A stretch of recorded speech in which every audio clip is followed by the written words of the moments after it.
ખેડૂત ભાઈઓ, આજના આપણા આ એપિસોડમાં આપણે ચર્ચા કરીએ છીએ આપણા ડુંગળીના પાકના નવા વાવેતરના મુદ્દા ઉપર. નવું વાવેતર એટલે આપણે છેલ્લા લગભગ 1-1.5 મહિના દરમિયાન જેટલા દર્શકો તરફથી સૌથી વધારે સવાલો આવ્યા છે, એ સવાલો જે આવ્યા છે એવા છે કે આ વર્ષમાં અત્યારની સિઝન દરમિયાન ડુંગળીનું ચોપાણ કરાય કે ન કરાય, અને ડુંગળીનું ચોપાણ કરવું હોય તો કેટલું કરાય. અને આ સવાલ આ વર્ષમાં અત્યારના દિવસોમાં એટલા માટે અગત્યનો થઈ જાય છે કે આ દિવસો દરમિયાન આપણા હાથમાં ડુંગળીના ભાવ બહુ નીચલા સ્તરે આવી રહ્યા છે, અને તેથી મોટા ભાગના આપણા ડુંગળીના વિશેષ વાવેતરના વિસ્તારમાં ખેતી કામ કરતા આપણા ખેડૂતો માટે સૌથી મોટો સવાલ એ છે કે અત્યારના સમયમાં હવે નવી સિઝન માટેની ડુંગળીનું ચોપાણ કેટલું કરવું. તો આ મુદ્દો આપણા માટે અગત્યનો છે, અને અગત્યના મુદ્દા પરની આપણી જે ચર્ચા છે એ ચર્ચા એટલે આપણા માટે ડુંગળીના આ વર્ષના નવી સિઝનના વાવેતર પરના એકંદર આપણા અભિપ્રાયો જે કાંઈ સામૂહિક રૂપમાં બનવા જોઈએ એ અભિપ્રાયો બનવા માટેના આધારરૂપ પ્રવાહો અત્યારના દિવસોના જે કાંઈ છે એને ધ્યાનમાં રાખી અને આપણે ચર્ચા કરીએ છીએ. ત્યારે આપણી આજની આ ચર્ચામાં આપ સૌ દર્શક મિત્રો અવશ્ય બન્યા રહેજો.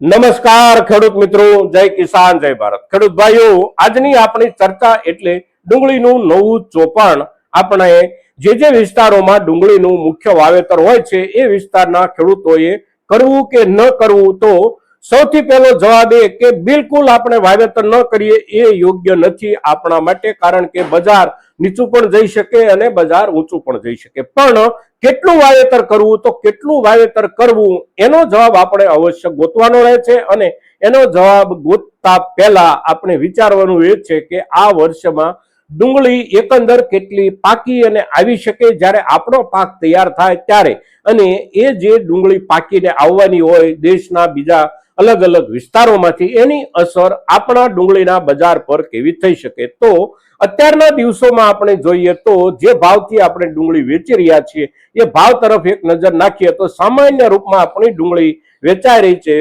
5 રૂપિયાથી લઈ અને 7.5 કે 8 રૂપિયા સુધી આપણો મીડિયમ માલ વેચાઈ રહ્યો છે.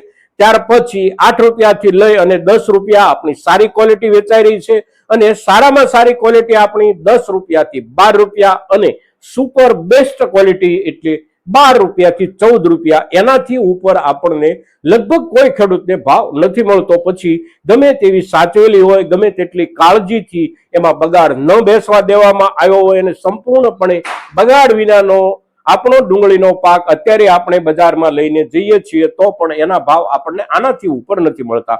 હવે અત્યારના સમયમાં એટલે કે આ આપણો ઓક્ટોબર મહિનો, આ પહેલાનો મહિનો એટલે સપ્ટેમ્બર મહિનો, અને હવે પછીનો નવેમ્બર મહિનો, એટલે કે કાયમ માટે આ 3 મહિના સપ્ટેમ્બર, ઓક્ટોબર અને નવેમ્બર, આ 3 મહિના દરમિયાન આપણને જે એકંદર ઠીક ભાવ મળતા હતા એ ભાવ પણ આ વર્ષમાં આપણને નથી મળ્યા. અને આ વર્ષમાં જ્યારે આપણને ભાવ નથી મળ્યા ત્યારે આપણી સામે આ સવાલ આવી અને ઉભો રહી જાય છે. તો હવે આવનારા દિવસોમાં એટલે કે અત્યારે જ્યારે આપણે ચોપાણનો વિચાર કરતા હોઈએ ત્યારે આવનારો સમય એટલે કે જાન્યુઆરી ફેબ્રુઆરી મહિના દરમિયાન આપણો અત્યારનો ચોપેલો પાક જ્યારે નીકળવાની શરૂઆત થાય ત્યારે બજાર કેવું રહી શકે.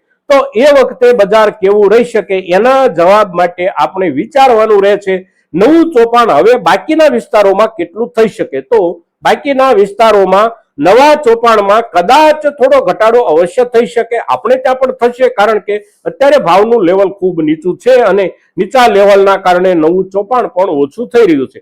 સામે બાકીના જે વિસ્તારો છે એ વિસ્તારોના ખેડૂતો પણ એકંદર ચોપાણ ઓછું કરશે આવી સંભાવનાઓ અને શક્યતાઓ અત્યારના ભાવના ધોરણે આપણે વિચારી શકીએ, અને એ પ્રમાણે બજારનું ચિત્ર દેખાઈ રહ્યું છે. પણ ઓછું ચોપાણ થાય તો પણ કેટલું ઓછું થાય આ સવાલ અગત્યનો થઈ જાય છે.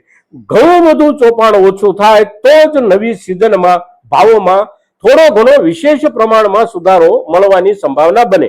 બહુ જાજુ ચોપાણ ઓછું ન થાય તો બહુ મોટો સુધારો ન બને મુખ્ય સિઝનના સમયગાળા દરમિયાન. પણ સાથે સાથે બીજો મુદ્દો આપણે ત્યાંથી ડુંગળીની નિકાસનો. તો ડુંગળીની નિકાસના મુદ્દે વિતેલા વર્ષો તરફ આપણે એક નજર નાખીએ તો આપણે ત્યાંથી ઉત્પાદિત ડુંગળીનો જે કાંઈ માલ હોય છે એમાંથી ખૂબ બધો જથ્થો વિદેશમાં આપણે વેચતા હતા, અને વિદેશના બજારોમાં આપણી ડુંગળીનો એક દબદબો હતો અને એ દબદબો ધીમે ધીમે વીતેલા 3 થી 4 વર્ષો દરમિયાન તૂટતો આવ્યો છે. અને તૂટવાના કારણો એટલે જેવી રીતે કપાસ, તલ, મગફળી આ બધા પાકોમાં દુનિયાના બીજા દેશોમાં ખેતી મોટા પાયે વિસ્તરી રહી છે અને ઉત્પાદનો મોટા પાયે વધી રહ્યા છે, એ જ પ્રમાણે ડુંગળીમાં પણ થઈ રહ્યું છે. દાખલા તરીકે આપણો બાંગ્લાદેશ, આપણો પડોશી દેશ, સસ્તામાં સસ્તા દરથી જ્યાં આપણે ડુંગળી પહોંચાડી શકીએ ઓછામાં ઓછા ભાડા ખર્ચથી એવો વિસ્તાર એટલે બાંગ્લાદેશ ખૂબ મોટી જરૂરિયાત વાળો દેશ, કારણ કે બાંગ્લાદેશની વસ્તી ખૂબ મોટી છે અને મોટી વસ્તી સાથે સાથે એમના ખોરાકમાં ડુંગળી એ સૌથી વધારે વપરાતી શાકભાજી છે. અને એના કારણે બાંગ્લાદેશમાં આપણે જે કાંઈ નિકાસ કરતા હતા ડુંગળીની, આ નિકાસમાં પણ આ વર્ષની સિઝનમાં ખૂબ મોટો ઘટાડો આવ્યો છે. ઘટાડાનું મુખ્ય કારણ એટલે ત્યાંની રાજકીય પરિસ્થિતિ સાથે સાથે આપણા દેશની સાથે એમની દુશ્મનાવટ ભરી જે નજર તૈયાર થઈ ગઈ છે એના કારણે પણ આપણે અહીંથી જે કાંઈ ડુંગળી મોકલતા હોય એમાં ઘટાડો આવ્યો છે. પણ એમની જરૂરિયાત જે છે એ ઓછી થઈ ગઈ છે અને એ ઓછી થઈ જવાનું કારણ એટલે એમને ત્યાં પણ ડુંગળીનું ઉત્પાદન વીતેલા 2-3 વર્ષો દરમિયાન વધતા વધતા આ વર્ષમાં ખૂબ ઊંચે પહોંચી ગયું છે. સાથે સાથે યુરોપના દેશોમાં આપણે ત્યાંથી જે ડુંગળી જતી હતી એમાં પણ ઇજિપ્ત જેવા દેશોએ મોટો ભાગ પડાવી લીધો છે. સાથે સાથે બાકીના કોઈ પણ દેશોમાં આપણે જે કાંઈ ડુંગળી વેચતા હતા દરેક જગ્યાએ ક્યાંક ને ક્યાંક કાં તો ચાઇના ઘૂસી ગયું છે, કાં તો ઇજિપ્ત ઘૂસી ગયું છે.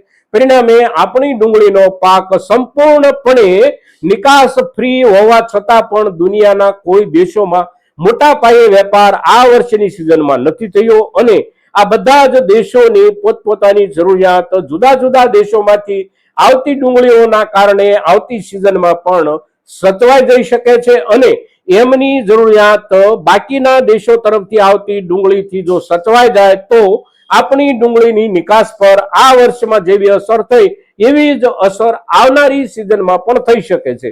એટલે વિદેશ તરફ જતો આપણો ડુંગળીનો જથ્થો આવતી સિઝનમાં કોઈ પણ રૂપમાં વધવાની સંભાવનાઓ અત્યારે દેખાઈ રહી નથી. સાથે સાથે આપણે ત્યાં પાક પેદાશ આ વર્ષમાં જે કાંઈ અત્યારે જે ભાવથી આપણે વેચી રહ્યા છીએ એની અસર નીચે વાવેતર ઓછું થવાની સંભાવનાઓને ધ્યાનમાં રાખીએ તો પણ વાવેતર વિશેષ પ્રમાણમાં જો ઓછું ન થાય તો આ બંને મુદ્દાઓ, એક વાવેતરમાં જાજો ઘટાડો નહીં અને બીજું વિદેશ વેપારમાં કોઈ પણ પ્રકારનો વધારો નહીં, આ બે કારણો જો આની આ જ સ્થિતિમાં બન્યા રહે આવનારી સિઝનમાં તો આવનારી સિઝનમાં એટલે કે નવી સિઝન જાન્યુઆરી, ફેબ્રુઆરી, માર્ચ આ સમયગાળા દરમિયાન પણ ડુંગળીના પાકમાં આપણને એવો વધારો મળવાની સંભાવના નથી કે જેના કારણે આપણને ખૂબ મોટો લાભ થઈ જાય. આપણા ખર્ચા અને આપણી મહેનત આટલું આપણને મળી શકે ત્યાં સુધી ભાવ અવશ્ય પહોંચી શકે, પણ વિશેષ અપેક્ષા રાખ્યા વિના આપણે આપણા વાવેતર કરતી વખતે રકબાનું પ્રમાણ નક્કી કરીએ. કેટલો વાવેતર આપણે કરવું છે અને કરેલા વાવેતરમાંથી મળનારા ઉત્પાદન પાછળ આપણે કેટલો ખર્ચ કરવા આ વર્ષમાં મજબૂર રહીશું અને એ ખર્ચના મુદ્દાને પણ ધ્યાનમાં રાખી અને આપણે ડુંગળીનું વાવેતર કરીએ. મિત્રો, બહુ મોટો ભાવમાં આપણને લાભ થઈ જવાની શક્યતાઓ નવી સિઝનમાં પણ આ બે કારણોસર દેખાતી નથી. એમાં સૌથી અગત્યનું એક કારણ એટલે વિદેશ વેપારમાં ઘટાડો અને બીજું કારણ આપણે ત્યાં વાવેતરમાં વધારે ઘટાડાની ઓછામાં ઓછી સંભાવનાઓ. આ બંને મુદ્દાઓના આધારે આપ દરેક ખેડૂત ભાઈઓ પોતપોતાના વાવેતરના રકબાનો નિર્ણય અવશ્ય કરજો. મિત્રો, આજના દિવસે ડુંગળીના નવા વાવેતર અને વાવેતર પછી તૈયાર થનારી ડુંગળીની જે તે સમયની બજાર ભાવની સ્થિતિની એકંદર સાંકેતિક અંદાજિતતા જે કાંઈ હોય એના ઉપર આપણે જ્યારે ચર્ચા કરીએ છીએ ત્યારે આપણી આ ચર્ચા ડુંગળીના નવા વાવેતરના મુદ્દાને લઈને ખૂબ અગત્યની હોવાથી મહત્તમ ખેડૂતો સુધી આ ચર્ચા પહોંચે ખૂબ જરૂરી છે અને એને માટે આપ સૌના પ્રયાસની અપેક્ષા સાથે જય કિસાન, જય ભારત.